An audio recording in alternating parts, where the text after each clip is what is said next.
genocide and our government cannot acknowledge it, or continues to provide armory or weaponry, or have those people who are complicit in that genocide, like Elbit systems, that's what's been alleged here, then, we have a major problem. And so it's this kind of a recalibration, and this is where the heart of the matter is. Yeah, it's like there's a running theme of this lack of accountability that kind of runs right down from government all the way into the public domain, because everything correlates. The way that the government kind of gives this subhuman kind of approach to Palestine, and just communities of colour in general, communities of other ethnicities in general. It's like it just runs into the public domain, and the attitude stems from there, from the top down. Well, absolutely. You said the word subhuman, and it was an Amnesty International report that said that the Israeli state, the genocidal state there, has used languages like animals, subhuman, that word, that particular word, to categorize the Palestinian people and the Palestinian cause. So they are kind of saying, well, you don't need to worry about this. These people are not humans. They are subhuman. And that's the word in that Amnesty International report. And even this categorization, this Court of Appeal ruling, was criticized by human rights organizations like Amnesty, and said, oh, this is a complete violation of the people's right to protest or take direct action. And the only reason that people are taking direct action and doing this civil disobedience, and I'm a bit confused how these judges have conflated terrorism with this. So it seems very strange, and I hope that justice will prevail. Absolutely. This is a topic that we can talk about for hours, I'm sure, and we will continue to talk about it as the weeks and months go on. But let's go to our next story. So, oil prices fall and shares jump after the US-Iran deal has been announced. So, was this expected? Well, this is never expected. I mean, it's been expected for months on end. I mean, you've got to understand here, this is not a peace deal. This is the end of a ceasefire. Like, guys, stop.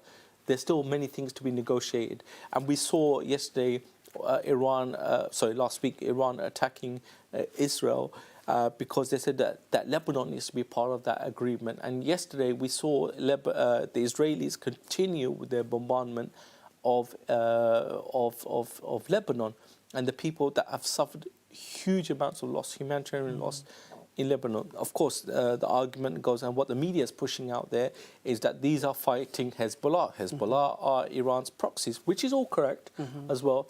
But in between Hezbollah is the ordinary people of Lebanon, who have at some point over the last few years been on the verge of humanitarian disaster after humanitarian disaster, on the verge of starvation as well in some pockets of Lebanon, a country that's completely been decimated at the will and the behest of the Israeli government. So in terms of the oil prices coming down, of course, that's what kind of put Donald Trump's area back up. It's like he wasn't expecting, or his war strategists weren't expecting the Iranians to block up the Strait of Hormuz and stopping global supplies. 1/5 of global oil supplies go through those tanker routes. That's 300 ships have been more than per day go through, have been holed up in that area. Those seafarers have been there for months. So it's absolutely critical to get the oil supply going, because we had warnings that jet fuel will be stopped, there'll be shortages, there'll be a scramble, and the prices will continue to rise. And oil is a product that is a baseline product for many other things. It's in your everyday products, like it's in plastics. It all has oil elements to it. So oil is something that the whole world economy is dependent on. And if you choke up that oil supply route, it causes chaos on the world stock exchange. And kind of Donald Trump and the Israelis kind of misread the situation and wasn't expecting Iran to put up such a fight. Now the prices have gone down, but again, we're very far from a peace agreement, and this could flare up at any point. And we also have another kind of major issue, which is Israel. Israel is hell-bent on having this war of attrition with Iran, and hell-bent on completing one of its strategic ambitions in Iran. And you got Netanyahu, who's due to elections soon. He's coming up also for his trial soon. So for him to kind of show that I'm the strong leader, and he's in a coalition of other extremists who say that we need to carry on having this war with Iran and carry on the greater Israel project. SubhanAllah. Yes, and that's another topic that I guess we could talk about for hours, because it just rings bells of, was there a bit of a strategy there in this whole thing in regards to the prices? You know, they've now fallen. Coincidence? Well, not coincidence. It was inevitable, as you mentioned. But we'll go on to our third story. So, 6 in 10 women in London say the capital is getting less safe, and this was taken from a new poll. I'm inclined to agree with that as a woman, to be honest. I don't know. How do you feel? Yeah, so in this poll, 6 in 10 women in London say the capital is becoming less safe, according to a new poll. The JLP Partner Survey for London School of Economics found that a majority of Londoners, once men are included, believe that safety is declining in the city. Results of questions has living in London become more or less safe? And on the first, 61% of women said the capital has become less safe for them, and you kind of concur with that, as did 46% of men. Giving a finding for all adults at 54%, just 70% of Londoners said the capital was safer, including 22% of men and 13% of women. Results of question 2, has living in London become more or less safe for you personally? On the second question, 53% of women said London has become less safe for them personally, and 40% of men. Even among Londoners who feel safer personally, a third named crime and safety as a top issue, a concern. 48% of young Londoners aged between 18 and 24 said London had become less safe for them personally, the second highest figure behind the 45 to 54-year-old age group on 53%. So wow. It's a blow for Sadiq Khan. And again, it kind of resonates with this kind of attitude of it comes to the point where you had last summer the bosses of M&S, you have the bosses of supermarkets and the retail consortiums saying, you know, we cannot, hordes of young people or hordes of people coming into their stores, you know, ransacking the stores, walking out, and they're not able to do anything about it. So it's many issues, and if Londoners are not feeling safe in their own capital, then there's something distinctly wrong. I mean, Keir Starmer has promised to deal with this, you know, more police officers on the streets, community neighbourhood watches, safety, so kind of more liaison officers. But for me, and again, it's an issue of morality. I mean, if you choose, what stops someone going into a shop and stealing? There's two things. There's an economic need. And we are considered the 6th, 7th largest economy in the world. You know, a G5 country, a G7 country, and we've got the G7 meeting in France happening right now, the most developed country in the world. This most developed country in the world has food banks, and there's been an explosion of food banks.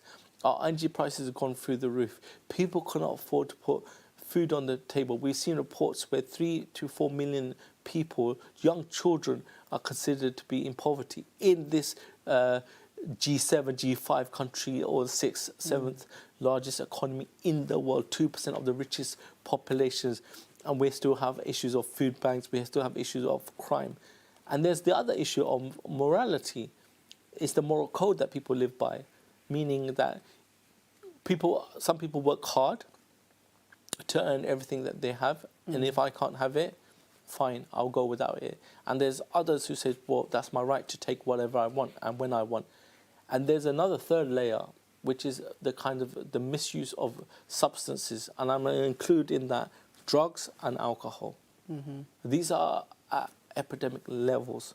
So when you have a combination of this, and the cost of living crisis going up, and a morality issue amongst our society, especially in Western countries, then it's a perfect formula for what this kind of survey in London does tell us. The thing is, in reflection to what I said at the beginning, I was watching a post the other day by a journalist. His name escapes me right now, but he is a quite well-known journalist.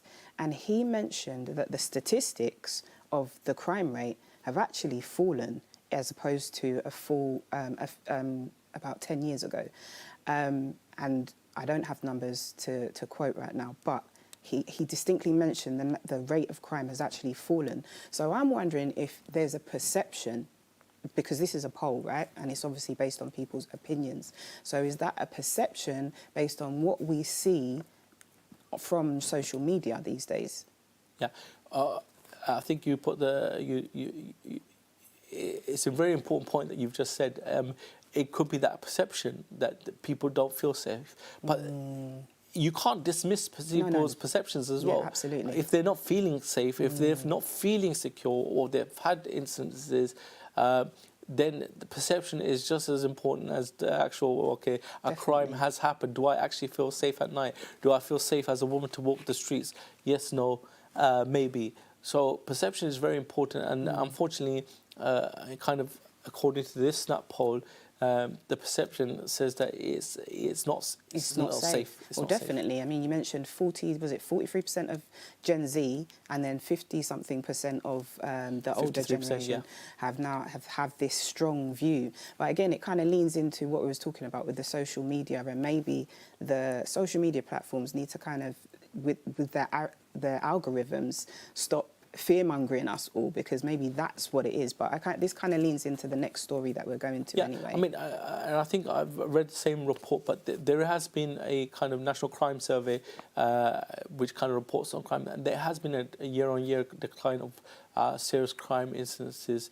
But then again, we've got to do that comparable. What's the data showing us, and what's the actual people feeling on the street? So where's that mishap? And obviously you had the retail consortium literally saying that their security staff now feel vulnerable. You see kind of attacks. Of course, you're absolutely right. Social media does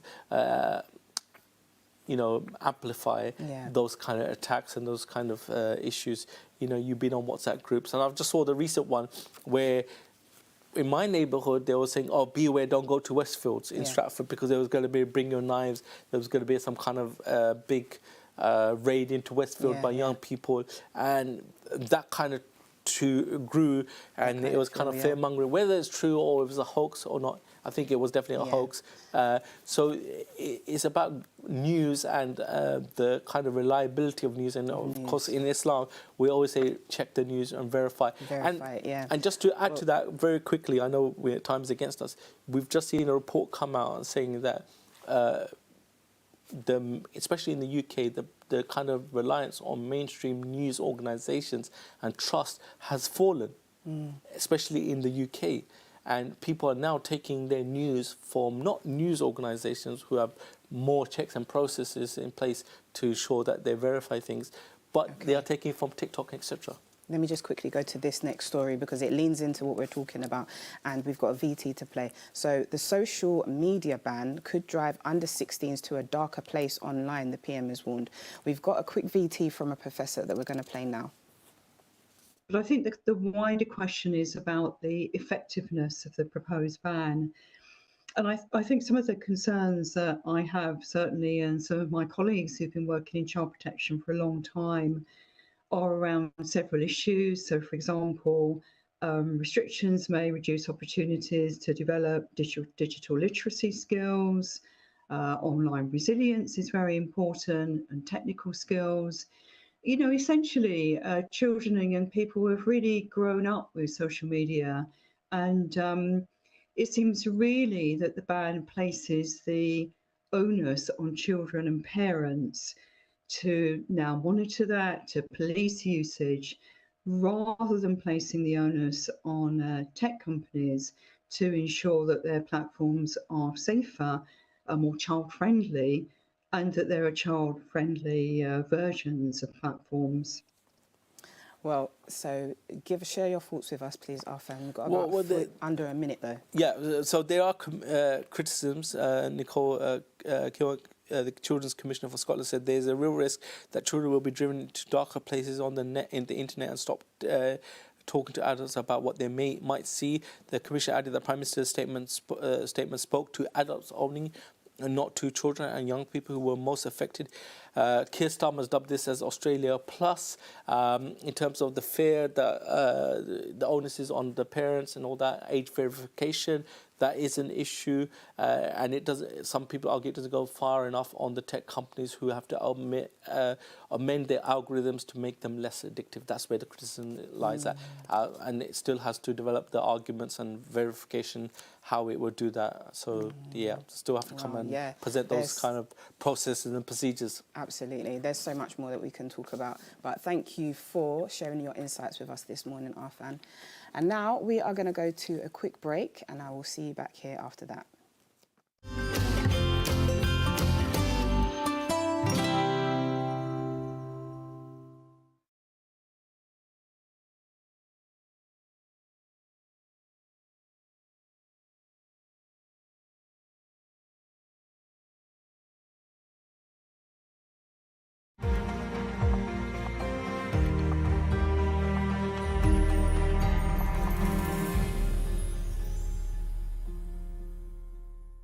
ربنا عليك توكلنا وإليك أنبنا وإليك المصير ربنا عليك توكلنا وإليك أنبنا وإليك المصير ربنا عليك توكلنا وإليك أنبنا وإليك المصير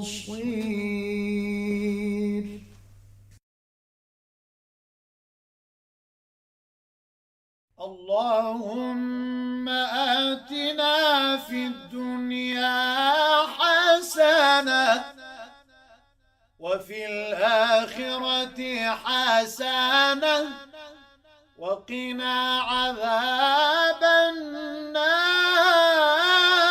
النار اللهم آتنا في الدنيا حسنة وفي الآخرة حسنة وقنا عذاب النار اللهم آتنا في الدنيا حسنة وفي الآخرة حسنة وقنا عذاب النار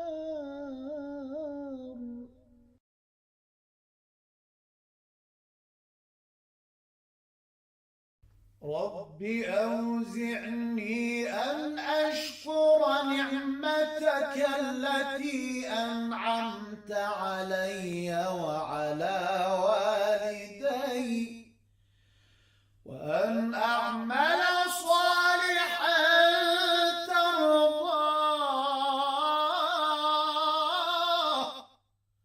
وأدخلني برحمتك في عبادك الصالحين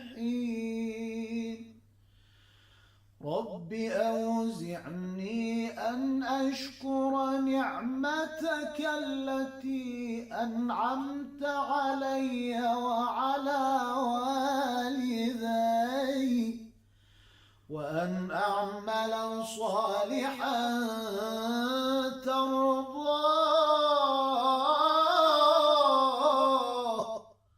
وأدخلني برحمتك في عبادك الصالحين رب أوزعني أن أشكر نعمتك التي أنعمت علي وعلى والدي أن أعمل صالحا ترضاه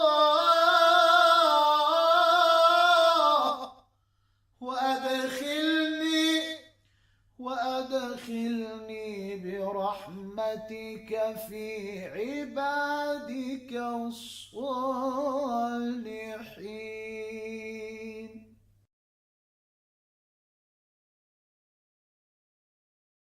رب هب لي من لدنك ذرية طيبة إنك سميع الدعاء.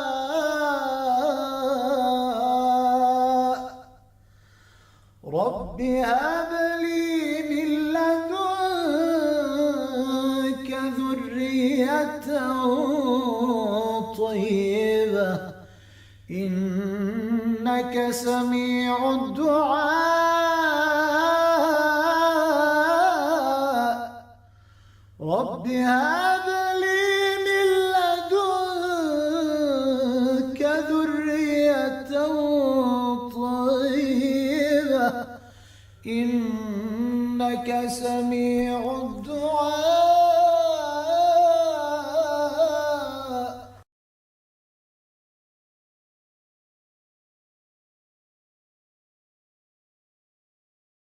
ربنا اغفر لنا ولإخواننا الذين سبقونا بالإيمان ولا تجعل في قلوبنا غلا للذين آمنوا ربنا إنك رؤوف رحيم. ربنا اغفر لنا ولإخواننا الذين سبقونا بالإيمان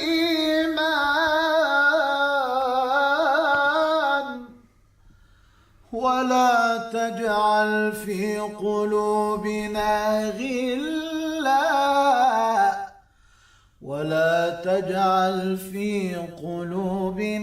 غلا للذين آمنوا ربنا إنك رؤوف رحيم. ربنا اغفر لنا ولإخواننا الذين سبقونا بالإيمان ولا تجعل في قلوبنا غلا للذين آمنوا ربنا إنك رؤوف رحيم.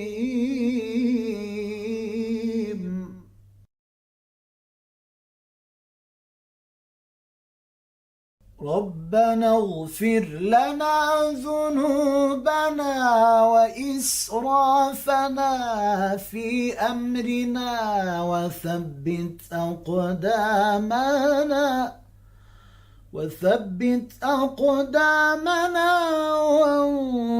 وانصرنا على القوم الكافرين.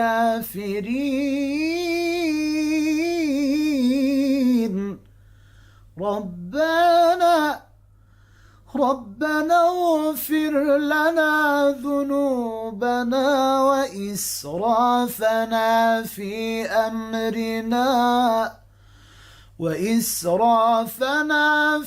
أمرنا وثبت أقدامنا وانصرنا على القوم الكافرين. ربنا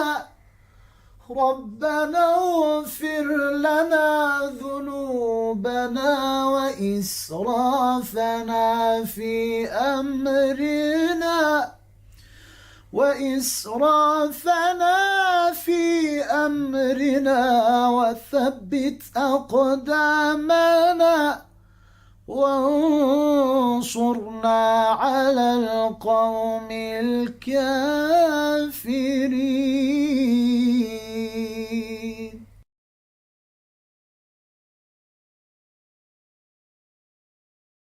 ربنا اغفر لنا ذنوبنا وإسرافنا في أمرنا وثبت أقدامنا وانصرنا على القوم الكافرين.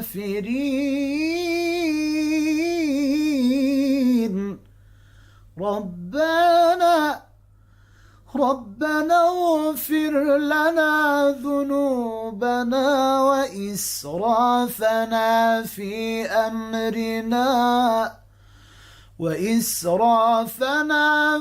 أمرنا وثبت أقدامنا وانصرنا على القوم الكافرين.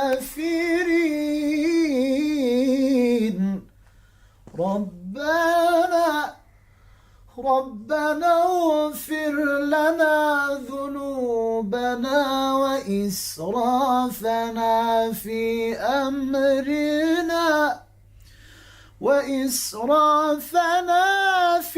أمرنا وثبت أقدامنا وانصرنا على القوم الكافرين.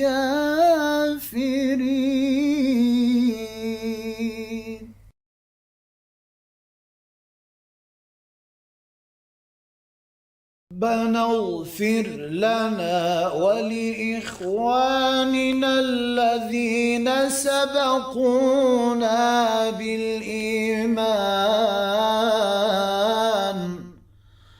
ولا تجعل في قلوبنا غلا للذين آمنوا ربنا إنك رؤوف رحيم. ربنا اغفر لنا ولإخواننا الذين سبقونا بالإيمان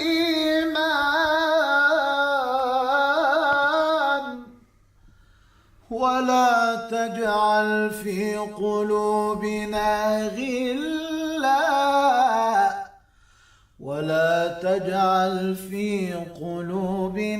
غلا للذين آمنوا ربنا إنك رؤوف رحيم. ربنا اغفر لنا ولإخواننا الذين سبقونا بالإيمان ولا تجعل في قلوبنا غلا للذين آمنوا ربنا إنك رؤوف رحيم.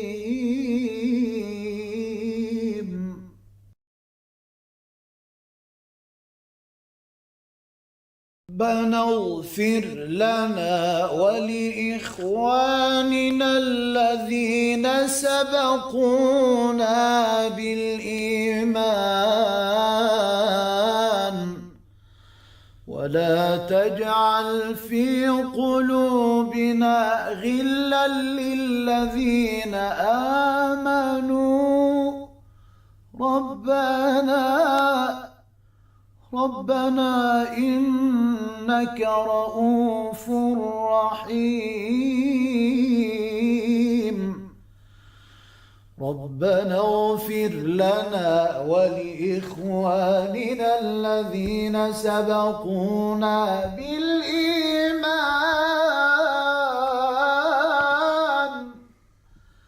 ولا تجعل في قلوبنا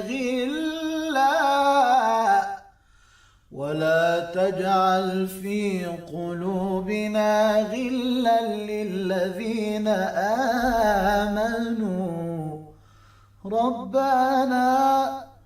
ربنا إنك رؤوف رحيم ربنا اغفر لنا ولإخواننا الذين سبقونا بالإيمان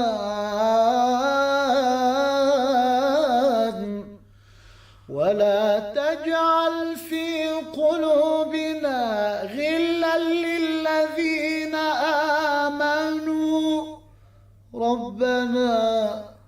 ربنا إنك رؤوف رحيم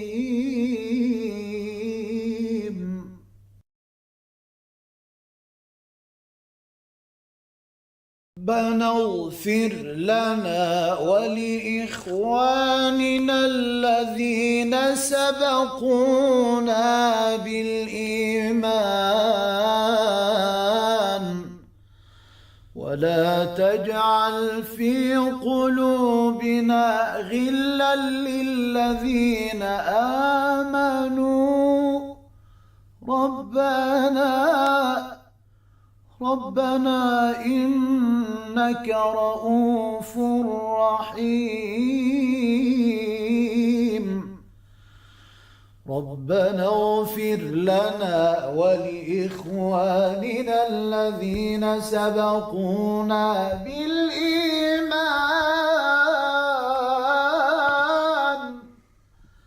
ولا تجعل في قلوبنا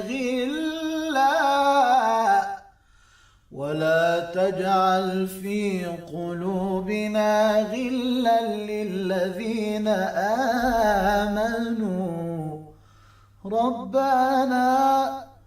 ربنا إنك رؤوف رحيم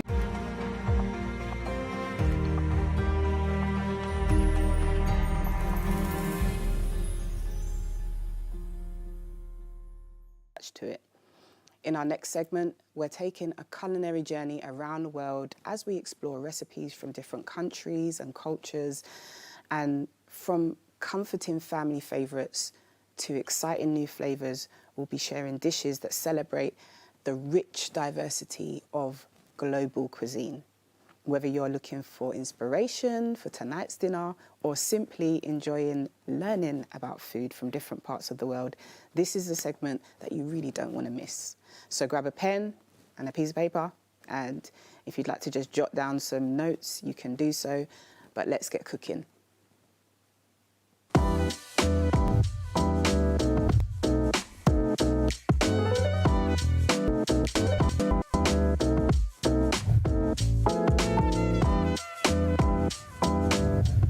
My name is Halima Ferreira, and I'm going to show you how to make nasi kabuli, Indonesian fried chicken rice, my style.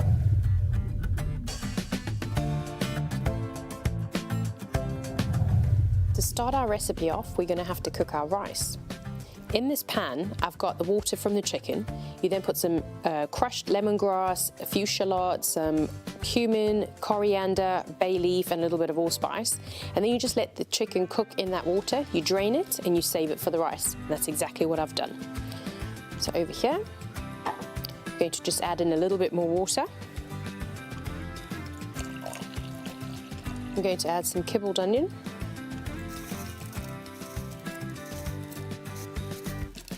I'm going to add another fresh bay leaf in there.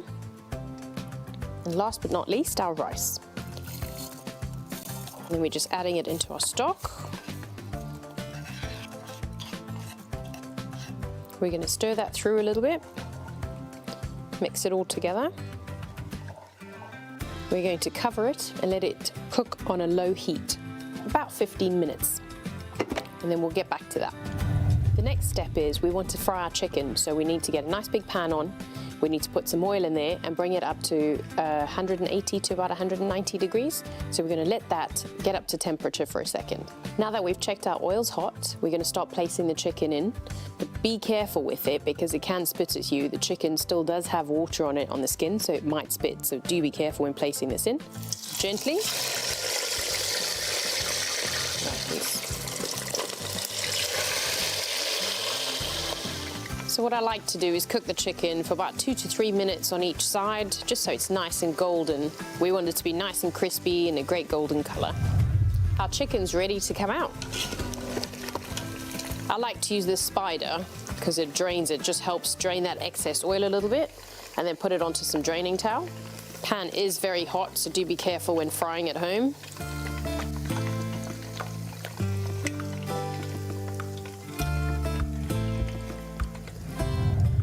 And now we're going to check on our rice.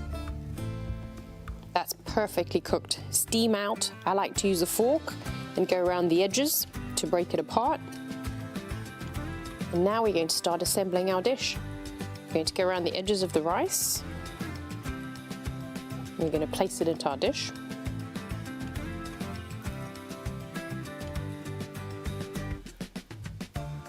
I'm going to sprinkle some toasted pine nuts on the top. Now I'm going to place some chicken on top. And now I'm going to garnish our dish. I like to get a bit of toasted ground cumin, sprinkle it on the chicken. Some freshly chopped coriander. And to finish garnishing off, some freshly sliced cucumber. Some spring onion. And lastly, some nice little red and yellow peppers. And our nasi kabuli is ready. How I like to serve this is with a lovely, it's a red chili sambal. I cook that with some red chilies, some basil, some Thai lime leaf, and it's got shallots in there, and you cook it down really, really well. It's best to be made the night before, the flavors really infuse, and also a nice fresh salad. Bon appetit. Assalamu alaikum, I'm Chef Sarah and I'm here today to teach you guys how to make a special chana chaat. It's not what you would traditionally find in normal recipe books or on the internet or even in shops, so it's my own version. For the cooking part, we need oil, we need mustard seeds and cumin seeds, we need onions sliced, we need tomato passata. You can use tomato passata, you can use tomato tin grinded. Then we need salt, we need chaat masala. Chaat masala is a very important ingredient, that's what gives that chaat taste. Then we have chili powder and we have cumin powder. And then we have the actual elements of it, which is the chickpeas and the potatoes chopped into small pieces. And then for the garnishing part, we need yogurt and we have the tamarind sauce. We need red onions, we need coriander, and we need pomegranate seeds. So I'm going to start by first putting some oil in the wok. Just need a couple of tablespoons. Then in go the cumin seeds and the mustard seeds. So when you hear the mustard seeds starting to sizzle and pop, in go the onions. So today we're not actually going to be browning the onions, we're just softening them. Once they're softened, we put in the tomato straight away.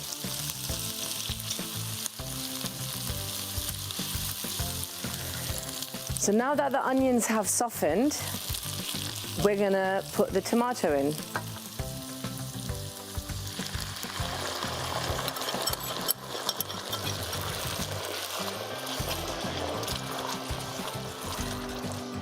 Once the tomato goes in, we now add the salt and all the spices.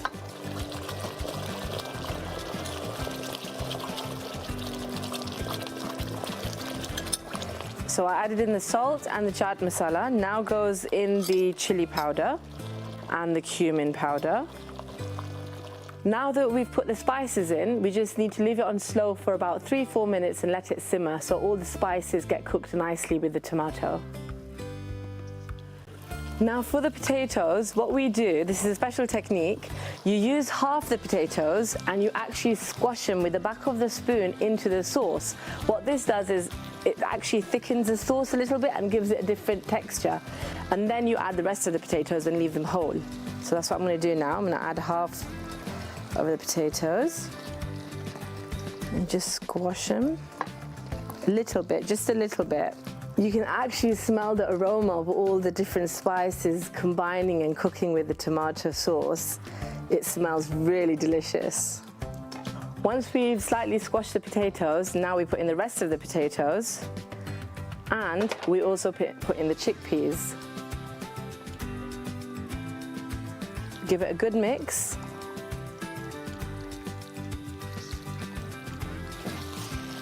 So once it's sizzling and boiling, you just put the lid on and let it simmer for 2-3 minutes, and then you switch it off. It's all done and ready for the next step. So now it's time to serve and garnish. So you can make individual bowls, which look really nice for individual portions, or you can make a big bowl or a big plate to serve in a larger gathering.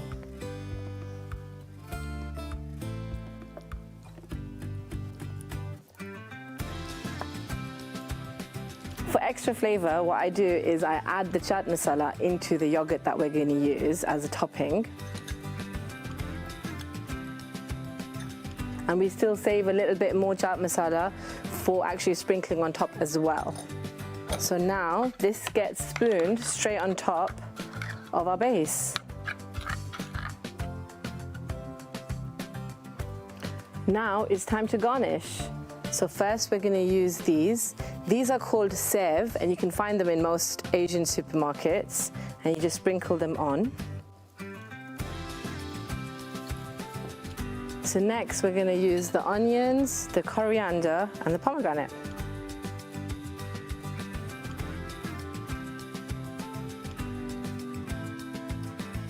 Okay, so for the final step now, we've got a tamarind sauce here, and we've got the chaat masala again, which we're just going to sprinkle on top. So first, we drizzle on the tamarind sauce.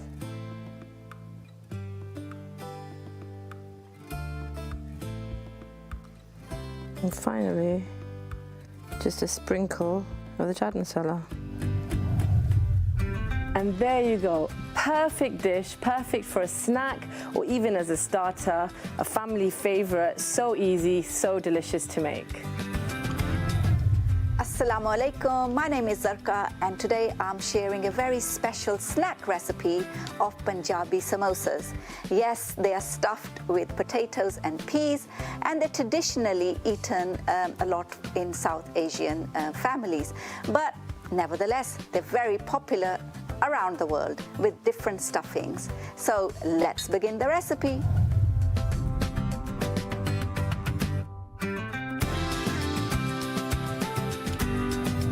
So first thing we need to do is make the pastry because it needs to rest. So I have plain flour here, about 1 cup, and then pinch of salt in this, just a little pinch, and some carom seeds, otherwise known as ajwain as well. So you get a little bit and you rub them with your hands and you add them into the flour, perhaps a little bit more, and then you need some oil, say about 2 tablespoons full here, and then I'm going to rub it together to form into breadcrumbs. Now that they resemble the breadcrumbs, I am going to add a little bit of water, a bit at a time. It doesn't need awful lot of water because the consistency shouldn't be too soft.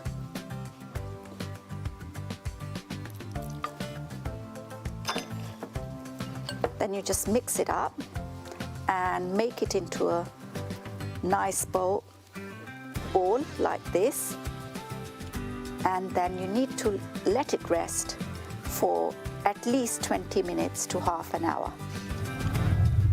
And this is the dough. That's what it looks like after 20 minutes of leaving it on a room temperature. You don't need to actually put it in the fridge, and then just remove it from the bowl, put it on worktop like this, and then just knead it further for a minute or so.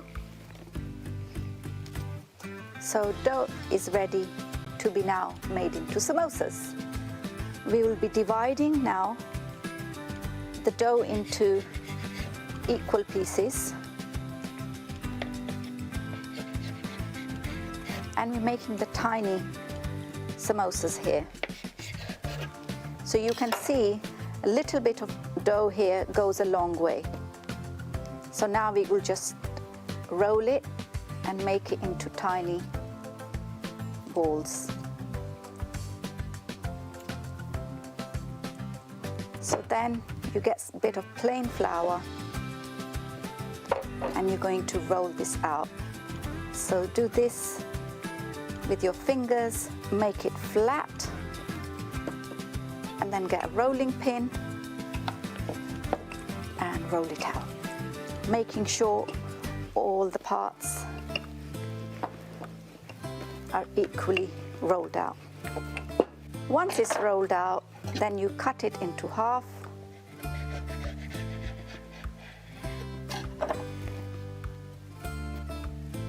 and leave them on the plate until you're ready to fill them with the stuffing.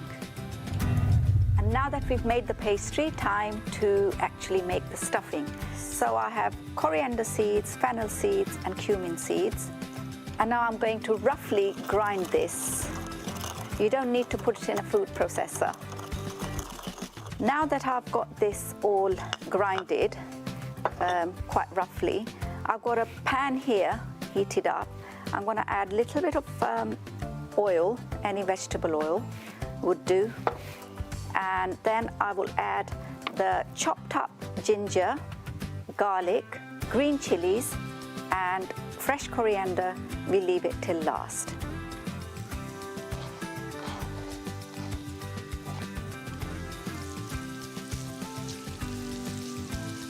We will fry this for about half a minute, and then I will add the cumin seeds, the fennel seeds, and the coriander seeds into the mixture. And now we'll add the mixture of already boiled potatoes and peas and a little bit of sweet corn. We will stir this.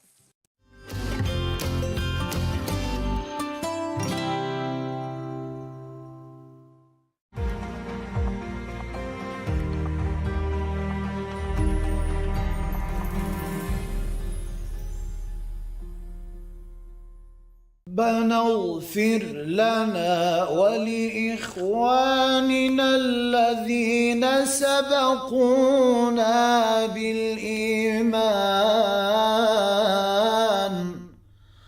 ولا تجعل في قلوبنا غلا للذين آمنوا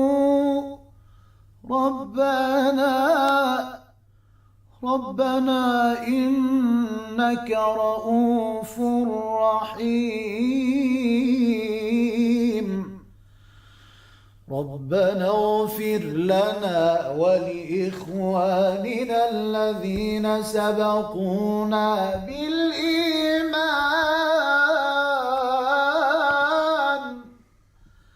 ولا تجعل في قلوبنا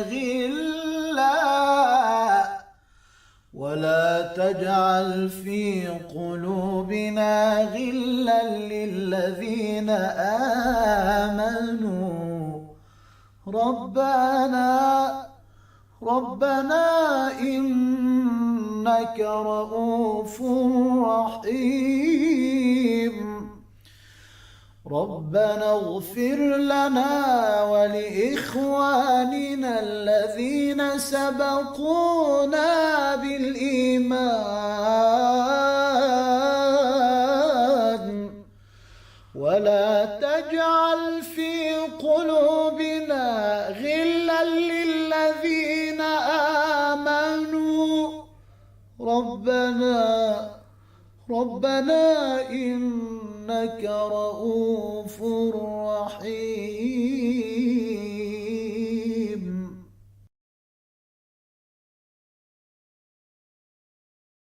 ربنا عليك توكلنا وإليك أنبنا وإليك المصير ربنا عليك توكلنا وإليك أنبنا وإليك المصير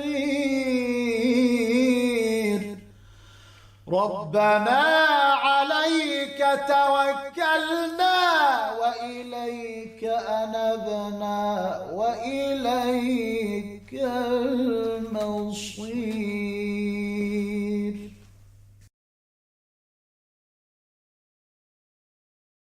ربنا عليك توكلنا وإليك أنبنا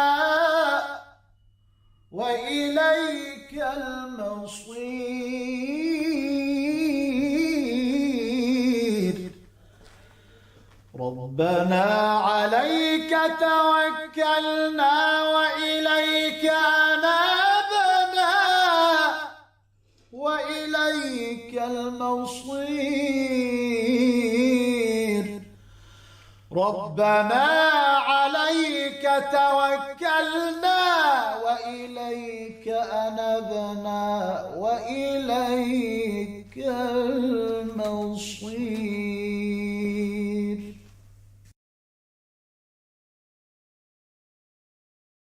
ربنا عليك توكلنا وإليك أنبنا وإليك المصير ربنا عليك توكلنا وإليك أنبنا وإليك المصير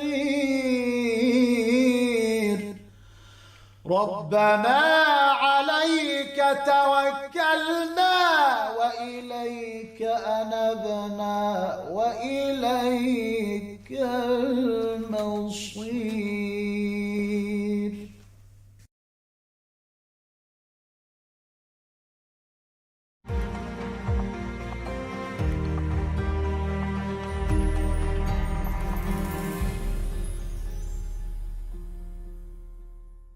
Only.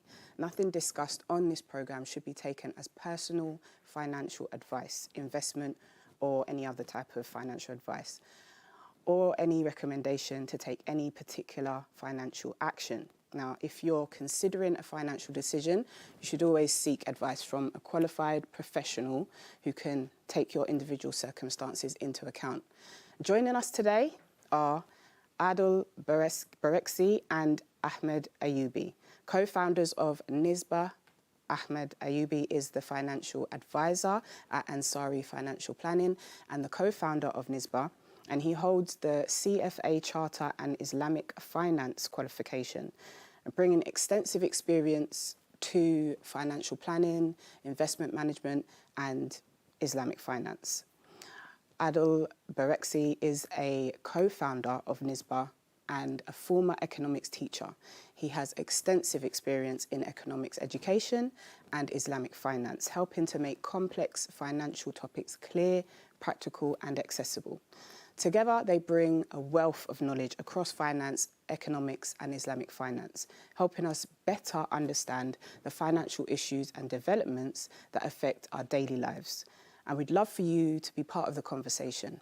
So in our final segment after the break, we'll open the phone lines for your questions, whether there's a financial topic you'd like explained or a question about Islamic finance or something that you've seen on the news that you'd like a better understanding of.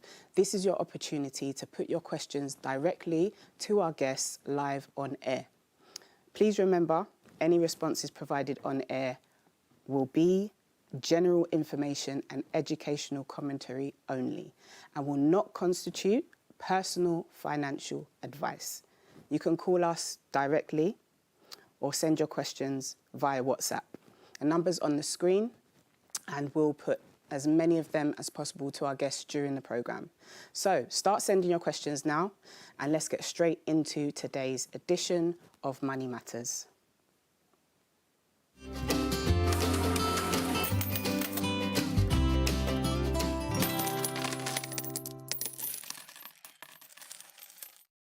Assalamu alaikum everyone. Thank you so much, Amira, for the lovely introduction. And yes, we are back for another episode of Money Matters. Now, if you haven't been keeping up, we are here every other Tuesday covering those really important financial topics that affect all of us. Whether it's your retirement, which we covered on the first section, or 2 weeks ago we covered, starting to think about what is investing and why is it so important. We took you through examples from the Hadith, we talked about examples from the Quran, and we even talked about the practical modern day examples. But today, we have something very exciting in store, and we're going to start putting together this big puzzle of investing. It is a big topic, but we're going to try and make it really nice and simple for you. So, Ahmed, why don't you tell us a little bit about, because you have some plans for the summer holidays, right? I do have some plans for the summer holiday. I was thinking of going away somewhere, but I was hoping maybe you'd invite me somewhere. Oh, great. Well, actually, funny you say that. I've taken a day off work next week, and I thought maybe we can go away for the weekend. So if you pack your bags, you can join me for the weekend. I will pack my bags. Where shall I meet you? Well, we'll do this. Meet me at Heathrow Airport. All right. Okay, and no more information, and we're going to go on holiday. All right, let's fast forward. We're in Heathrow Airport. Okay, great. Now, I've seen that you've turned up with a very odd-looking 1970s suitcase. Yes. We are going skiing. Oh, okay. So where are your skis? Where's your ski jacket? I actually took my beach stuff, and great. I took some floats because I can't swim like a big donut, and I took some sunglasses, which I guess maybe they're useful skiing. But you never told me we were going to go skiing. That's a bit awkward. So now what we're going to do? We're going to buy everything new when we get there. We are going to have to do that. Well, I think you should have told me.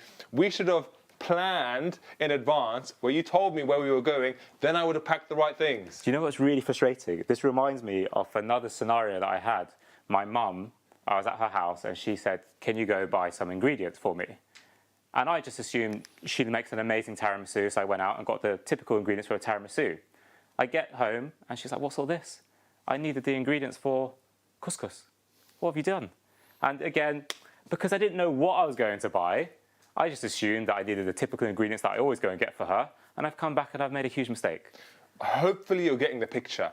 When you go out and buy something, or when you go out and do something, whether you're buying ingredients, whether you're packing for a holiday, or even if you're going to buy a car, if you don't plan, you might end up doing the wrong thing. For example, if you need a car for a family of 6, 7, you do not want to buy a small hatchback. It's a completely wrong type of car.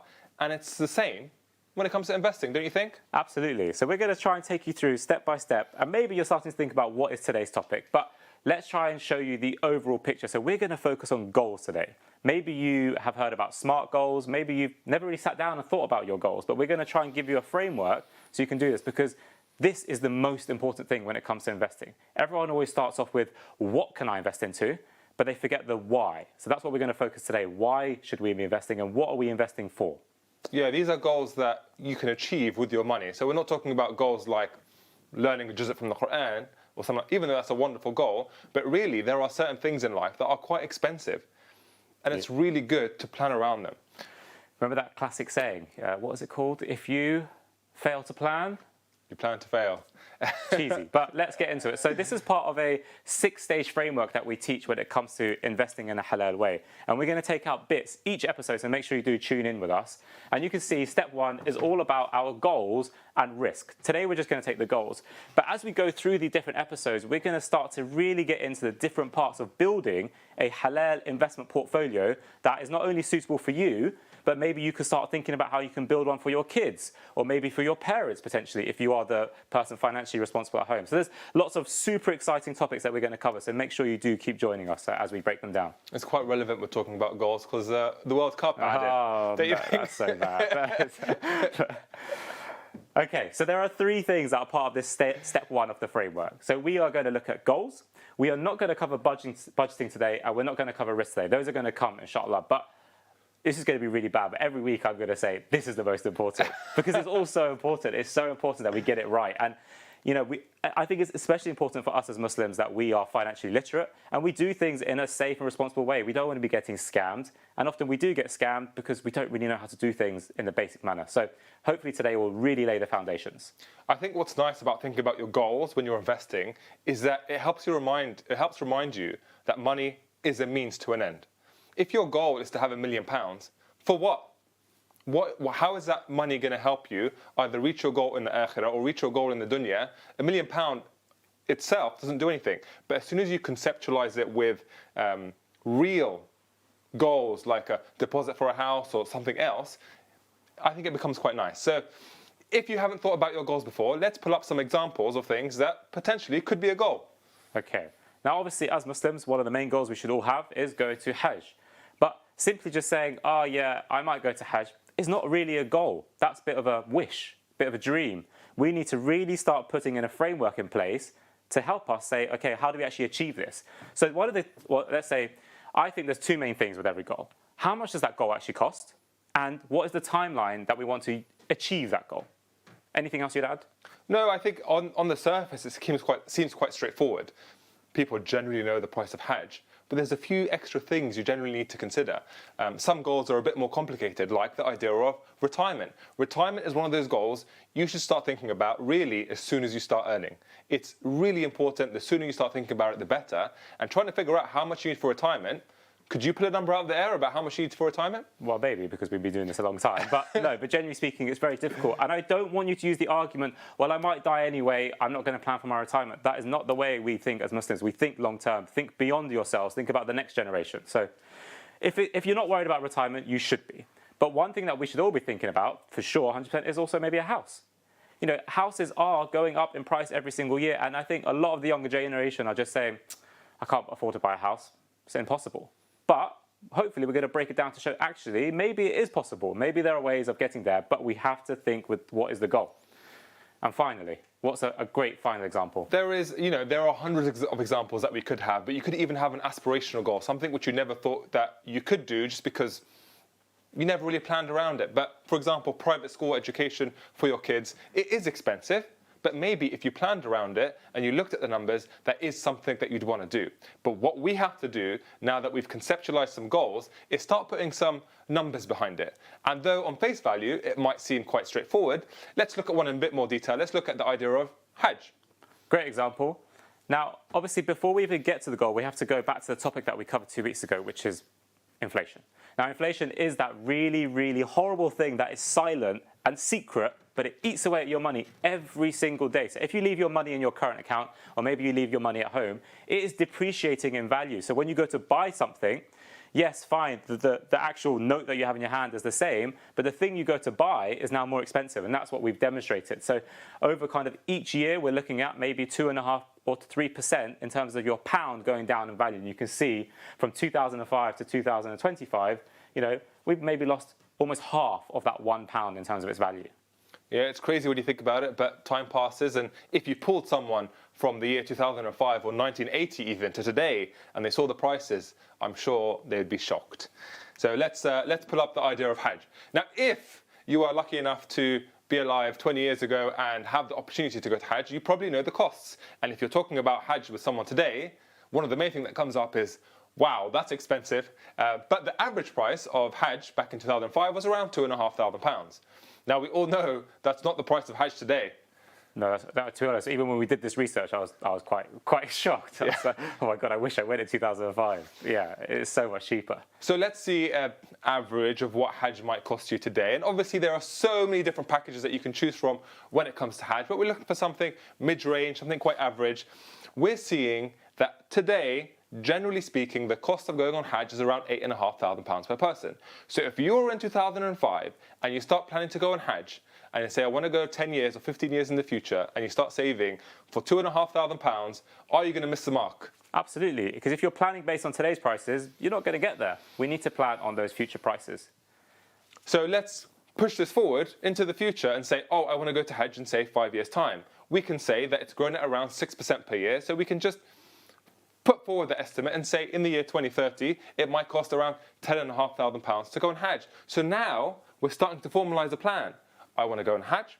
When? I will go 5 years' time. It's going to cost me £10,500. I'm starting to form the foundation of my plan.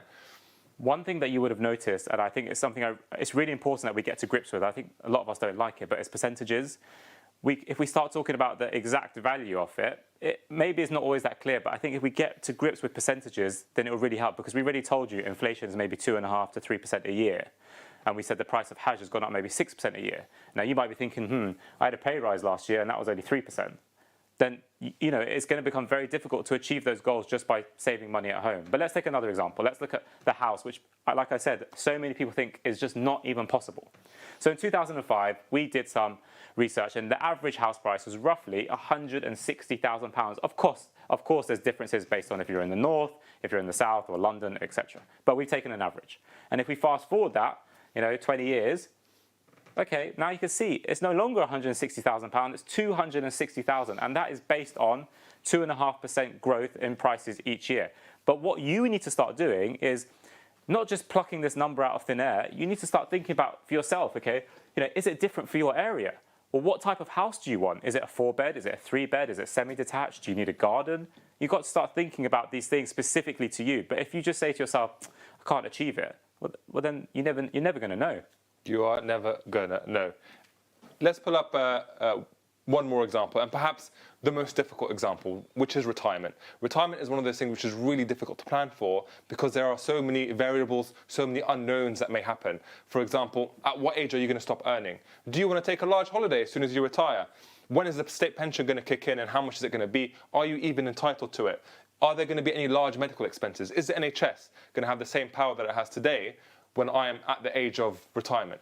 Because there are so many variables when it comes to your retirement, the amount that is needed for your retirement could vary massively. This is one of those areas where it's probably good to consult professional advice to try and figure out how much you need for your retirement, but certainly it's worth reading some things online. There are some sources online, like the PLSA? One of them, it tells you about the general amount that you'd need for a moderate standard of living in retirement. So that can be really good to start to look at and think, if I need £25,000 a year in retirement, and I'm going to potentially live from the ages of 60 to 90, that's 30 years you've got to plan for. Yeah, I think this graphic is super powerful, and I think sometimes we forget. At some point in our lives, we will have to stop working.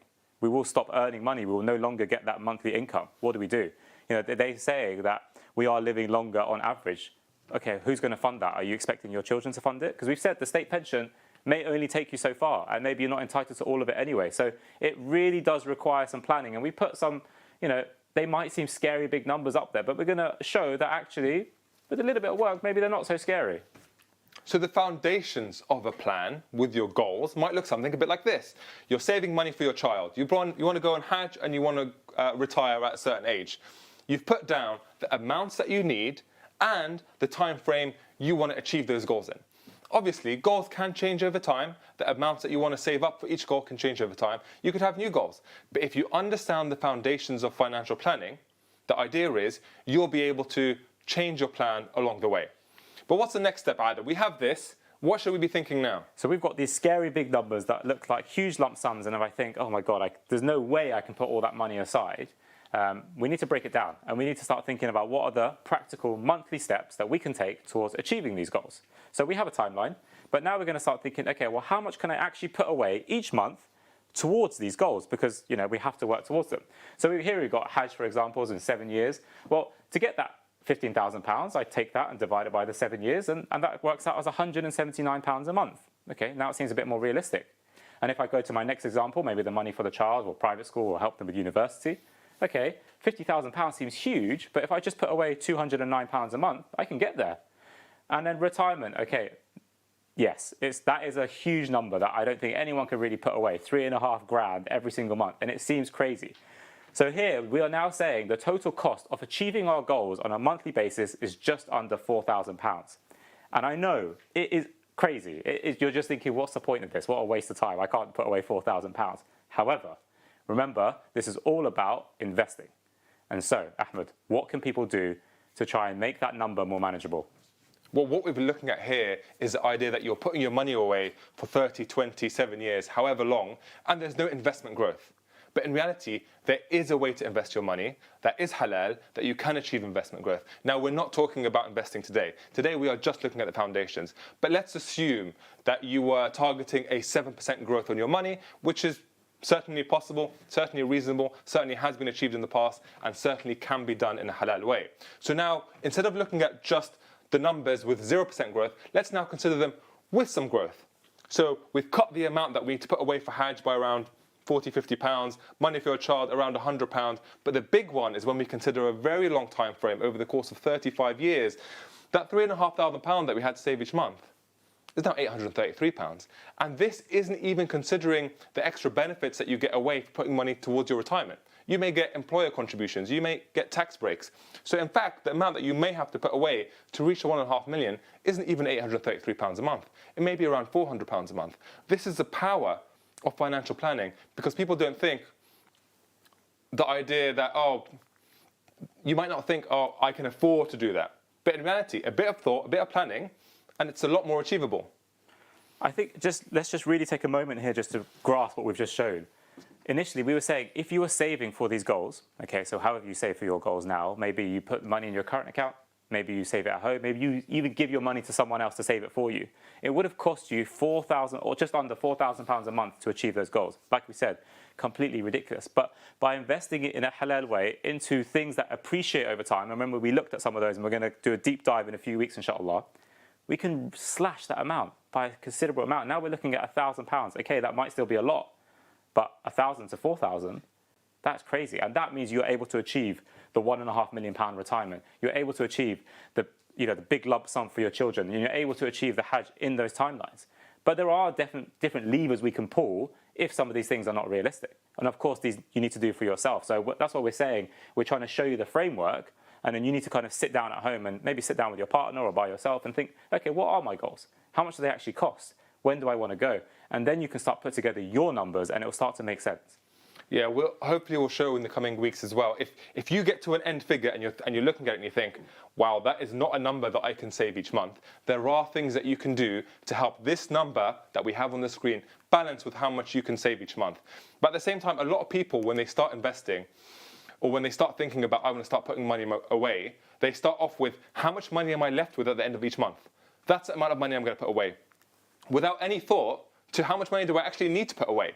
So it becomes whatever's left over is going to be put to investing. But what if we reframed it? What if we reframed it with these goals? So the first thing that we did at the beginning of each month, when the paycheck comes in, is like, no, this is the money I need to put aside for my goals. And then whatever's rest, I spend it on my day-to-day. Yes, maybe you might have to sacrifice what people have to sacrifice. I don't want to use the examples of that people used to say of don't have your matcha lattes and avocado toast. But you might have to sacrifice some things, and it's the same thing that we have in Islam. You sacrifice some things today for Jannah in the future, and we're used to this concept. As Muslims, we should be great at it. We understand, like, if you want a six-pack, okay, just chill out on the chips for a little while. So if you want something, you're going to have to make some sacrifice. But we've gone from this kind of airy-fairy, I save some money each month, I don't really know how much it is, to I know my goals, I know how much they cost, and I put away exact amounts towards those goals every single month. You know, I contribute £96 towards my child's pot, I contribute £139 towards my Hajj goal, and £833 towards my retirement goal. We were speaking to someone recently about investing and saving, and it is a real reframe. It's sometimes I can invest, sometimes I can't. Well, would you ever call up your energy provider and say, sorry, I can't pay this month? You probably wouldn't. Obviously, in harsh times that might happen, but you treat them as a fixed expense. You need to treat your goals as a fixed expense. You pay for them first because these future goals are so important, we must make sure we work towards them. So try and have that kind of reframe in your mind of, okay, I've got my goals, what do I need to do to achieve them? Yeah, I think it's really, really powerful, this whole idea of reframing my whole financial plan. I've never thought about my financial plan before, but now with these actionable kind of ideas, the idea is that you can start to put some things in place. But what are some key takeaways you think from today? Well, the main things that we've said are you have to come up with your goals first. Either do it by yourself, do it as a family, do it with your kids. It's a great example. Like, you can start young with them. What are the goals and what are the amounts you need to achieve those goals? We've said you need to get comfortable with percentages. So start thinking about, okay, when we start introducing the investments later down the line, you can start to reframe that. You know, well, I know inflation is 3%, and if my investment is X percent, okay, then maybe I'm on track. And also we said, you know, if you're going to negotiate a salary increase, make sure it's above inflation. The third part, inflation. Yeah, the amount of times I think we forget that this happens. I saw on the BBC, there was an article not too long ago. Do you know how much the price of orange juice has gone up in the last 6 years? Orange juice is quite expensive, but I can't tell you. Since 2020, the price of non-branded orange juice has gone up 134%. My wages have not gone up 134%. So, you know, even if I want to achieve something, I can't just rely on my salary alone. I have to make sure I'm taking these actions in terms of investing. Retirement, please, please, please do not underestimate the power of planning and researching your retirement. Think about how much does it cost. Look at the government resources in terms of what is a moderate lifestyle, what is a comfortable lifestyle. And yes, it's not nice, but unfortunately, you're going to have to sacrifice. If you want to achieve these things, think about it. Don't think about planning for your retirement, you know, at 64 when you want to retire at 65. Think about it when you're 20. It becomes much more achievable by starting younger. You say sacrifice isn't nice, but sometimes you make sacrifice in terms of going to the gym or with food to achieve a certain lifestyle or a body that you may want. Do you feel bad about that? No, I like when I'm working towards something. I like having a goal. Yeah, so I think it can be quite nice. The idea of it, yes, maybe is difficult, but when you start actioning it and you start moving towards your goals, I think that's really, really nice. As a quick reminder, hopefully you can see there should be a phone number coming up on screen. We are here in the next segment after the break, inshallah, to take all of your questions. Well, we'll try our best. So if you have a question about sitting down with your goals, if you have a question about anything we've covered today, please, you know, either WhatsApp in or make a call and we'll try and answer it, inshallah. So thank you so much for joining us. We'll see you after the break very soon, inshallah.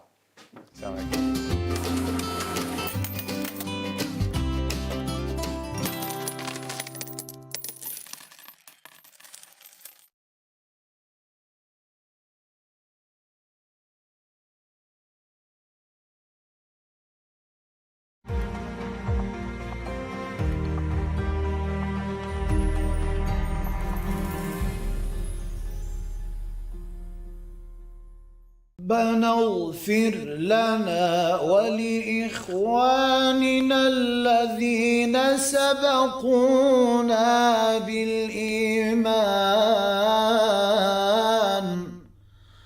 ولا تجعل في قلوبنا غلا للذين آمنوا ربنا إنك رؤوف رحيم ربنا اغفر لنا ولإخواننا الذين سبقونا بالإيمان ولا تجعل في قلوبنا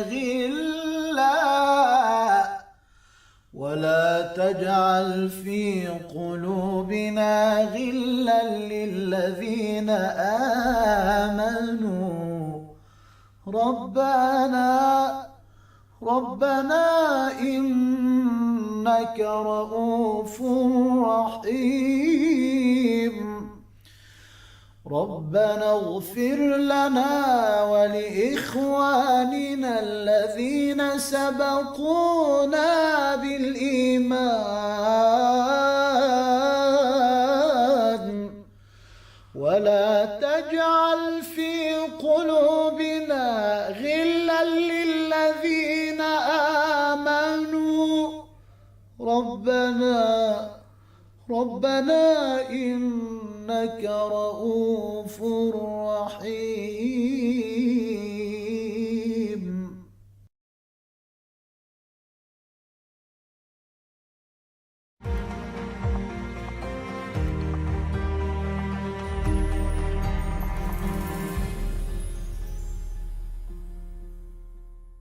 ربنا عليك توكلنا وإليك أنبنا وإليك المصير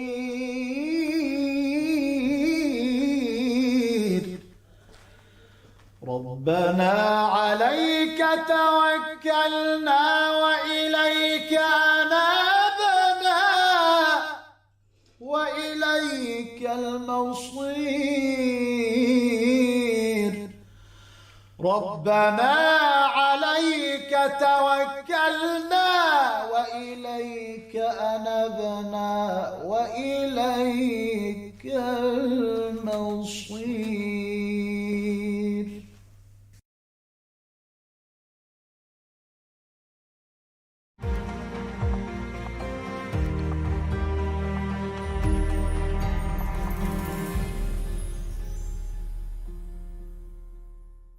ربنا اغفر لنا ذنوبنا وإسرافنا في أمرنا وثبت أقدامنا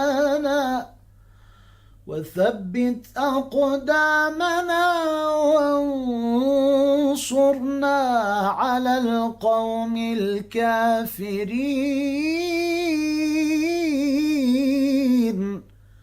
ربنا اغفر لنا ذنوبنا وإسرافنا في أمرنا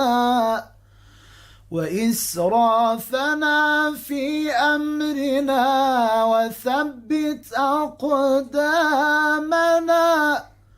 وانصرنا على القوم الكافرين. ربنا اغفر لنا ذنوبنا وإسرافنا في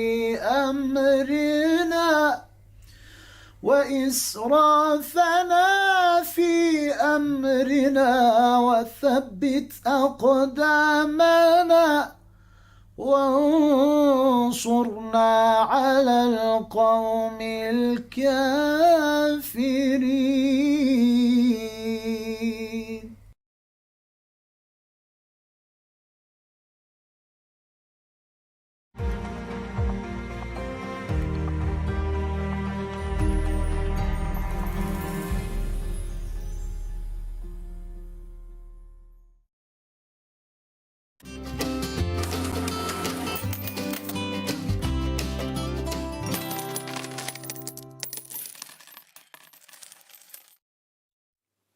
Assalamu alaikum and welcome back everyone. Thank you for joining us again. So in the last segment we went through how to start building out your investment goals. Not your World Cup goals, your investment goals. So we covered things like what kind of goals should people be thinking about? Well, different things like potentially going on Hajj, maybe saving up for your first home deposit, maybe the idea of retirement. Well, definitely the idea of retirement. But yeah, there's so many different goals that you could have. I have a personal goal. All right, what is it? That on the next episode, I want to be taller than you because this chair keeps going down every single time. There we go. Well, I achieved my goal in one episode. You can keep dreaming. But we're talking about your financial goals and we try to give you that framework. So think about there's two real pieces of information. Number one, when do you want to achieve that goal? So how many years or months? And number two, how much does it cost and how much potentially will it cost? Because remember, we said Hajj, that scary number in 2005, how much did it cost? £2,500. £2,500. And this year? Yeah, just under 10. Yeah, so you can't plan for your goal and say, oh, I think it's going to cost how much it costs today, if your goal is 10 years away, for example. So really start thinking about, how much is the price going to go up, and a little bit of research is going to be necessary. You know what, I think people spend a couple of hours planning for their holiday, or at least a couple of hours. Yeah, true. And that only takes up a week of your life. This is like life planning in a way. Yeah, huge. And if you really get good at it, you could, teach your whole family. Yeah. It's definitely something like you should be thinking about at least once a year. What you think, have an annual family meeting? Yeah, get a whiteboard out, get the pens out, and start thinking, okay, what are our goals this year? How much do they cost? And and start prioritizing them. What's most important to us? Sounds like a thing to buy a new notebook and then start writing. No, not a notebook, a big whiteboard. Maybe one like this. This would be amazing. Come in here and start drawing it out. Anyway, okay, let's get to your questions. If you have a question for us, please do feel free to WhatsApp them in or call in. And the number is 020 3011 5786. So we have some questions that have already been sent in to us. So let's go through them, Ahmed. So the first question is from Fatima in Croydon. How do I prioritize saving for my daughter's education versus a house deposit? Very, very good question. I think a lot of people think about this, the cost of university going through the roof. House deposits also going up. how do I start thinking about these two goals? You know, obviously, when you have money that comes in each month, because the idea of investing and saving is something that you do on a regular basis, you have to start allocating that money to different goals. So the idea is, if in certain months you didn't have enough to allocate to both goals, you think, okay, let me just allocate this month to this single goal. You can also put a certain goal on hold while you're contributing more money to that one goal which you have as more importance. So there are two general ways to look at it. But the idea is that ideally, even if a goal isn't a super big priority, you are at least working towards it a little bit, even if it was 20, 30, 40 pounds a month, just to get you started with that goal, and you have it in the background while you work on your others. I'm also thinking that if the goal is for your daughter's education, I don't know how old they are, but maybe get them involved in it. If they have a part-time job, if they do chores around the house, or anything that they might get some financial remuneration for. They were just born. They're just born. Well, they might get some Eid money. They might get some aqiqah money for your celebration. That money, take it, put it into the investment pot. So whenever they want to buy toys, you just take that money out of their hand. Yeah, no toys. No fun. No toys. If you want, you can have the box. All right. Okay, all right, next question. So this is from Aisha in Manchester. Should I invest differently for Hajj savings versus retirement? Well, that's a good one. My personal opinion is absolutely, in theory.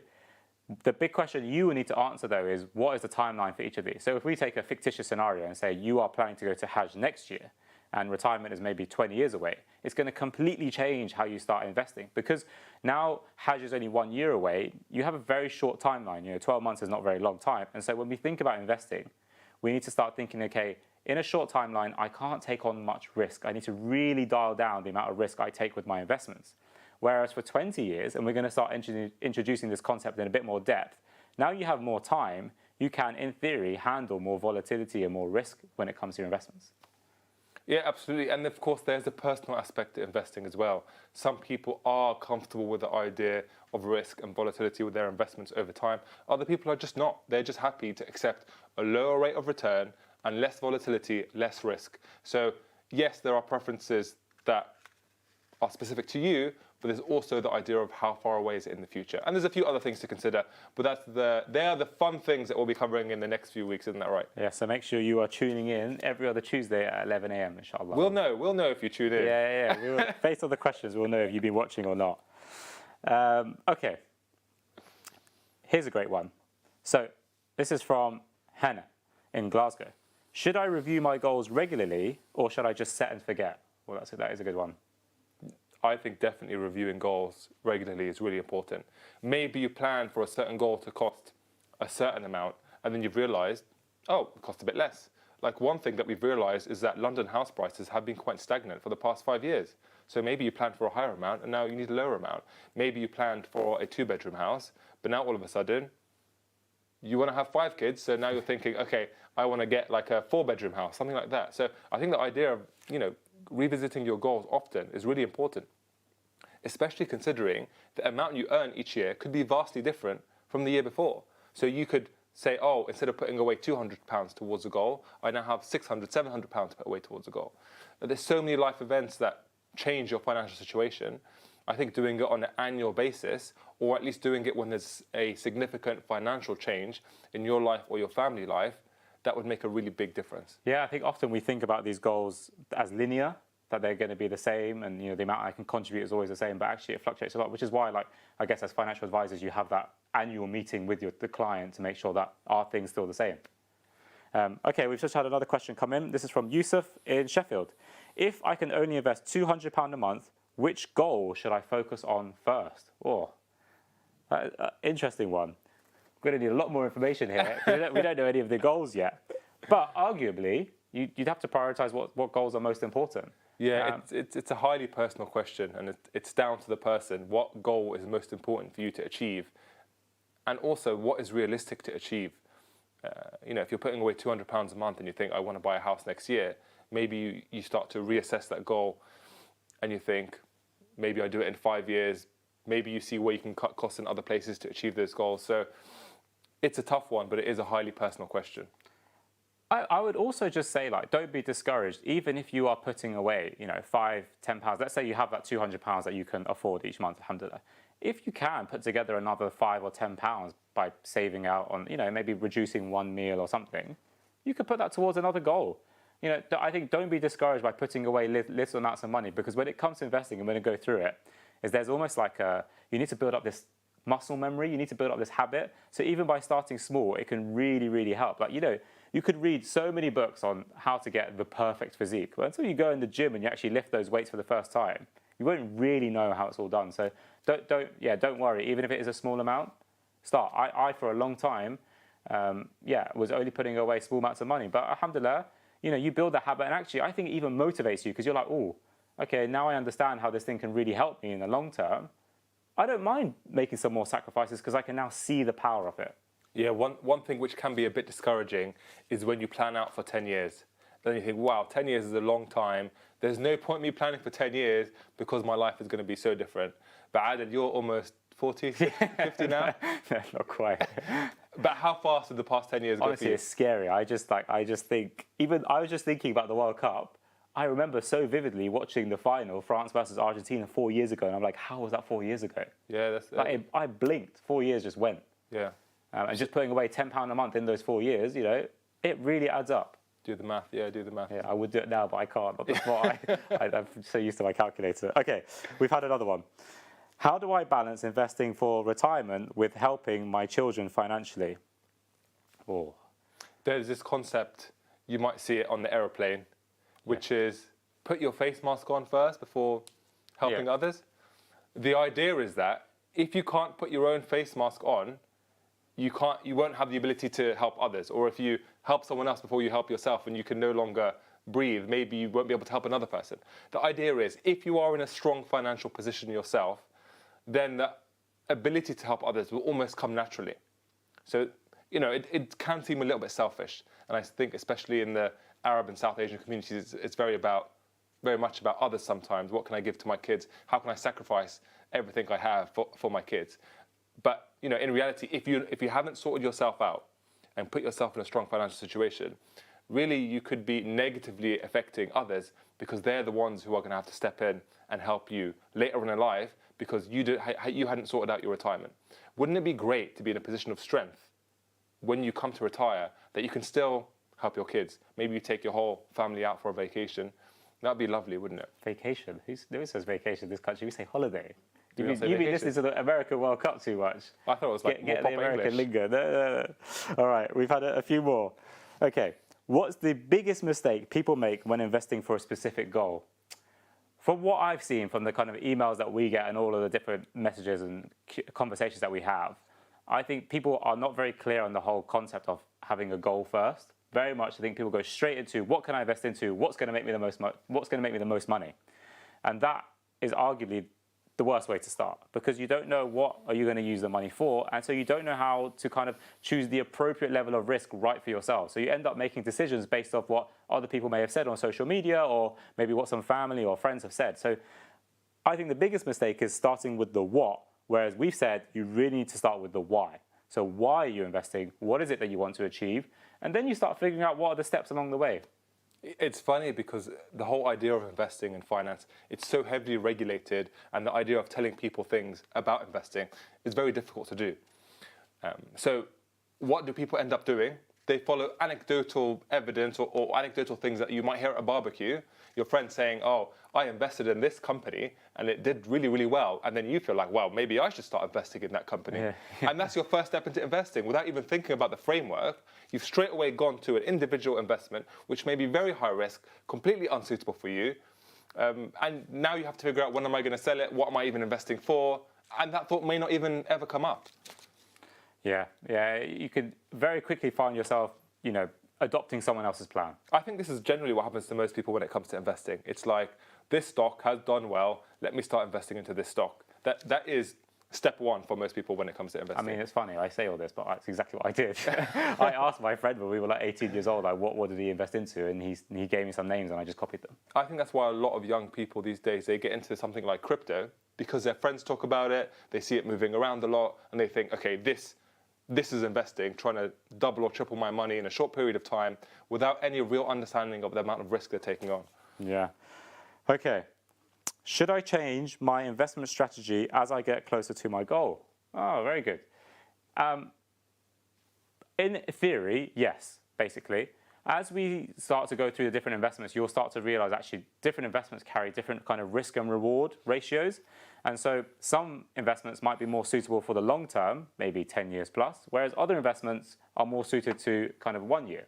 So I think a nice practical example, if I was saving for my kids and they were just born, for me, it would make no sense at all to put that money into a savings account for them because I'm investing for at least 18 years. I don't plan on giving them the money until they turn 18, if then, maybe even 20 or 30.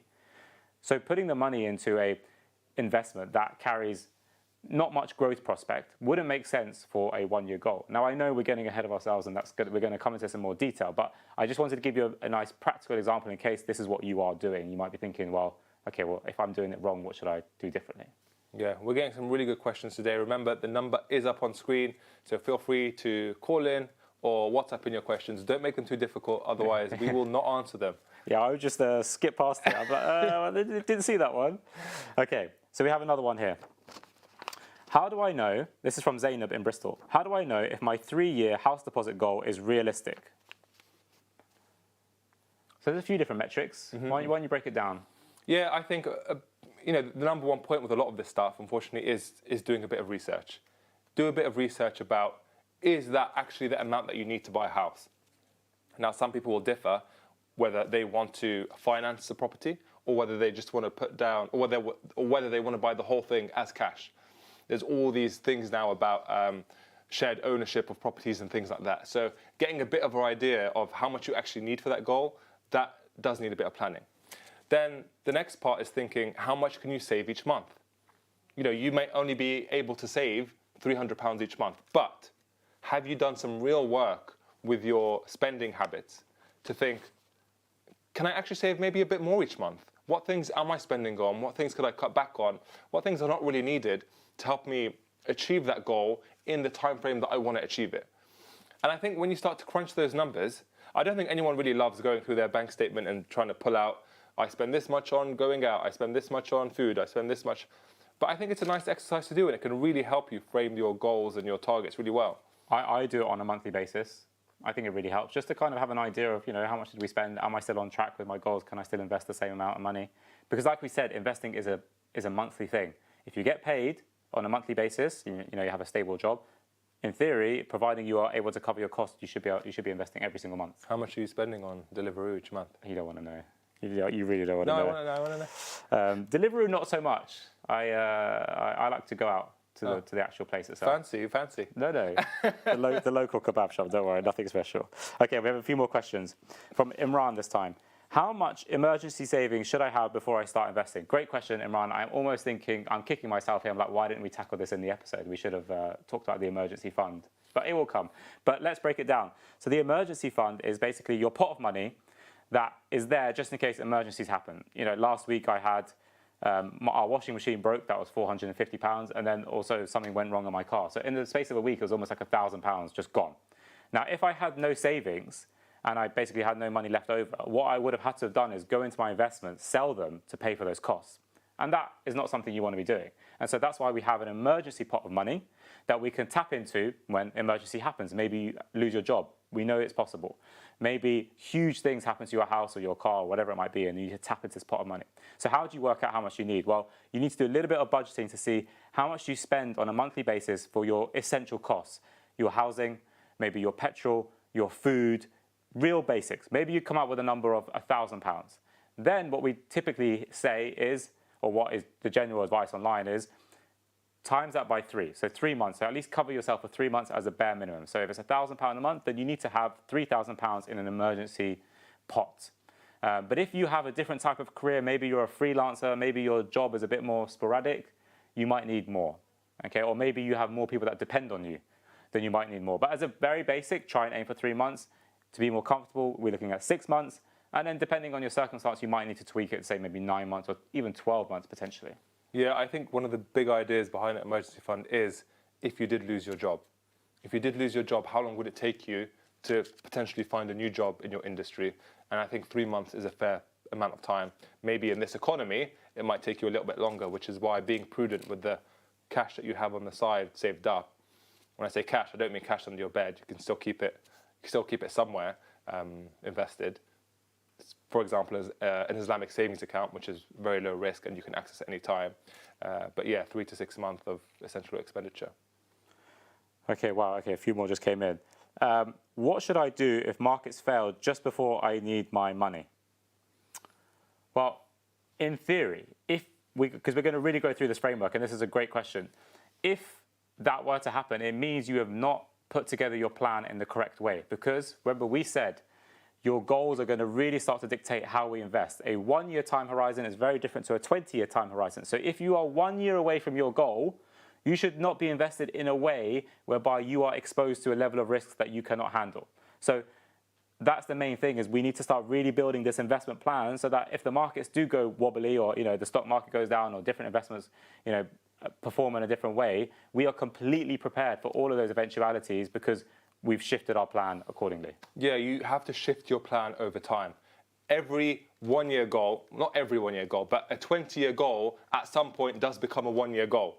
The investments that you had when it was a 20-year goal are going to be very different to when it's a 1 year goal. And that's what we change along the way. We move it along the path to make sure that we're not in that kind of position where we have a big hit to our money right when we need it. Yeah, absolutely. Okay, so we've had another question. Can I invest for multiple goals at the same time, or should I tackle them one by one? No, you can definitely do multiple goals at the same time. Most people have multiple goals that they are saving towards.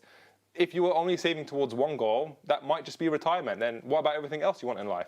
So I think definitely the idea of saving towards multiple goals and working towards them and investing towards them definitely works well, and that's what you should be doing. Unless you really want to prioritize something because you can't afford to invest for other things or save for other things. But the problem with that is you might live on quite a short-term basis. Oh, I really need a house, therefore I'm going to stop putting money into my pension, I'm going to stop saving up money for my kids. And then something else comes up, and then all of a sudden, you're, how old do you get, 50? You're 50 years old, and you haven't saved up for your retirement at all.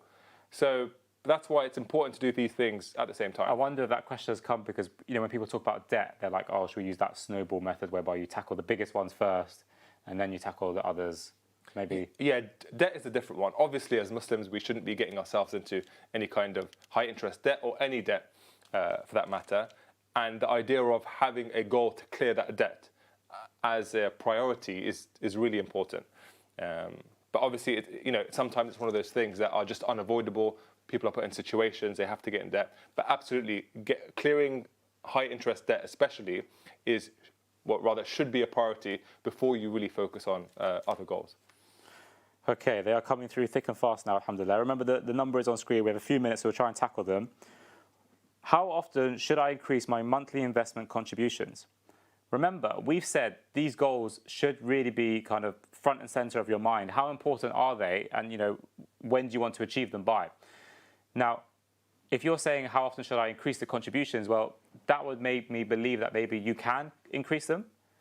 If I wanted to achieve something, I would work really hard to try and achieve it. So if you can contribute more towards your goals without it obviously affecting your lifestyle or affecting your emergency fund or other parts, then of course try and increase it, because it might mean that you can either achieve your goal sooner, or you can actually achieve the goal maybe in a more luxurious way. So maybe it was a 3-bedroom house, and actually because you can contribute more, maybe you're happy with the timeline, and actually I can now afford a 4-bedroom house. So if you can contribute more, then yeah, great, why not? Yeah, obviously you don't want to optimize this to the nth degree where you're going every month, oh, I have an extra £1 here, let me make sure that's invested. But ideally, each one of our pounds has a purpose. It's not, oh, I have £100 extra in my bank account, let me forget about it. It's no, I have enough in my bank account to last a couple of months, I have my emergency fund on the side, anything extra, all my money's got a plan, all my money is working for me. It's not I left a few £1,000s in the bank extra this month because it wasn't part of my monthly amounts that I was putting towards my goals. No, maybe we can put a little lump sum into some of the goals because you've saved up a little bit extra. Okay, so we've got another question here. If I receive a bonus or inheritance, should I invest it all at once or gradually? I'll let you take that one. This is going to depend on your situation and your goals in reality. And how big the inheritance is or how big the bonus is, it's a difficult question. Also, it's going to depend on your personal risk preferences. in reality, sometimes the market is a bit wobbly. So what's not going to be nice is if you invest it all in one go and then the market has a big wobble and then all of a sudden you're down quite a bit.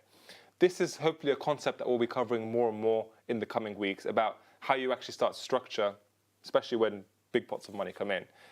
But it's a very good question, and one which I'm not going to try and justify it with a 1-minute answer, but hopefully it's something that we'll be covering in the coming weeks. Yeah, absolutely. And if that bonus is really big, feel free to send some our way. No problem there. Like, we can all achieve our goals together. Okay, I think we have one more here. Is it better to have one investment portfolio for all of my goals or separate pots for each? We might have different answers on this. So I'll tell you how I do it. I personally like to separate them because when I create my little investment portfolios, I put a name on them and the time. So I know that every month when I log on to make my investments, after I get paid, I can see how close am I getting towards that goal, what is the timeline on it. And I think it's just, for me, it's a nice way of dealing with it. So there's no confusion. I know this is the money for the kids. I know this is the money for Hajj. I know this is the money for the house or whatever it might be, etc. And there's no I'll pull out some here on the day when it comes. I just want it really nice and clean. So for me, just for my own kind of mental clarity, I like to separate them. Yeah, I really like that. No way. We agree. MashaAllah, amazing. Okay. So I think what would be great is if just a final kind of recap of what we covered and what to look forward to in the next episodes. So we have today covered step 1, which is the goals. And we've started to say, remember, forget what you're investing into. Let's really focus on why we're investing. So what are the goals? Let's come up with a timeline. Let's come up with an amount of money. And let's think about how important these goals are to us. We then start putting together this framework of trying to achieve those goals. So that these financial goals. What we're going to start covering now in the weeks to come, inshallah, are how do we start budgeting for them, and how do we decide what is the appropriate level of risk when it comes to investing for those goals? Now, these are really, really critical so that you don't find yourself investing in something because someone else did. You are investing specifically based on your own circumstances, which is it's just so important, because I think when you do invest and you are putting your hard-earned money into these investments, you don't want to have that niggling sense of doubt in your mind that, oh, was that the right thing?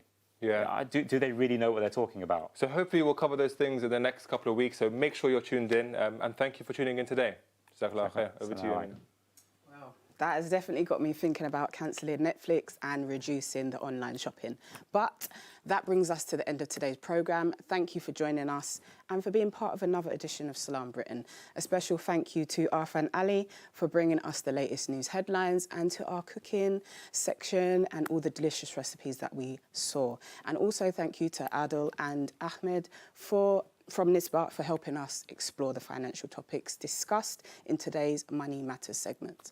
And of course, thank you to everyone who got involved in sending questions and messages. Your contributions always are welcome on the show. So if you'd like to get in touch with us and ask a question or appear on the show as a guest or share a story or recommend a topic for discussion, we'd love to hear from you. Just email the email address that's on the screen now. And if you're passionate about food, or you've got a recipe or culinary tradition that you'd like to share with the viewers, get in touch. That's the end of the show, and we'll see you back tomorrow. Assalamu alaikum.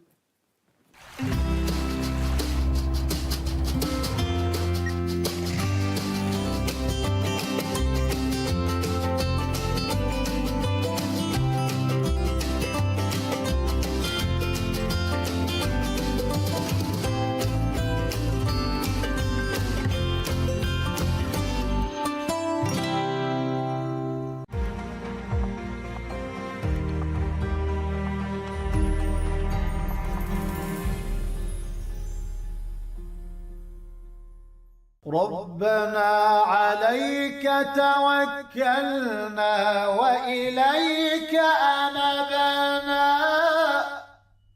وإليك المصير ربنا عليك توكلنا وإليك أنبنا وإليك المصير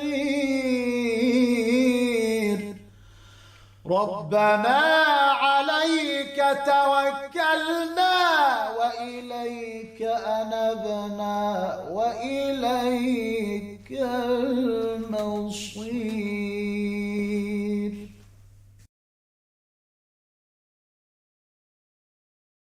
ربنا اغفر لنا ولإخواننا الذين سبقونا بالإيمان ولا تجعل في قلوبنا غلا للذين آمنوا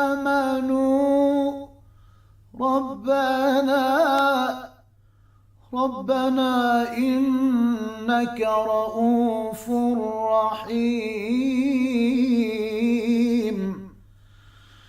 ربنا اغفر لنا ولإخواننا الذين سبقونا بالإيمان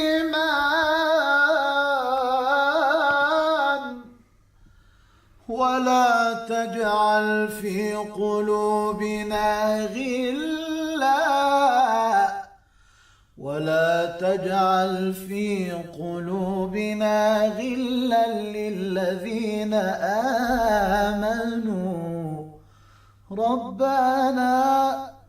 ربنا إنك رؤوف رحيم ربنا اغفر لنا ولإخواننا الذين سبقونا بالإيمان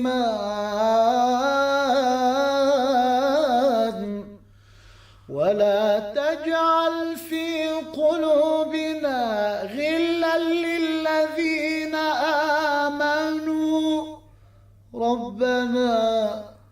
ربنا إنك رؤوف رحيم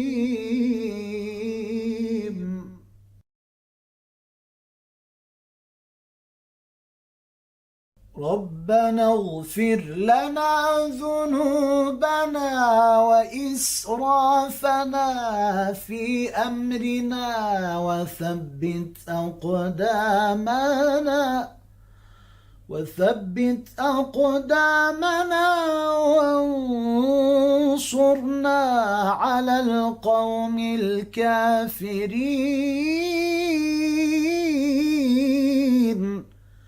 ربنا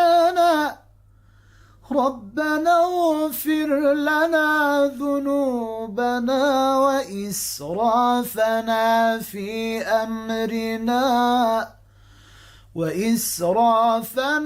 في أمرنا وثبت أقدامنا وانصرنا على القوم الكافرين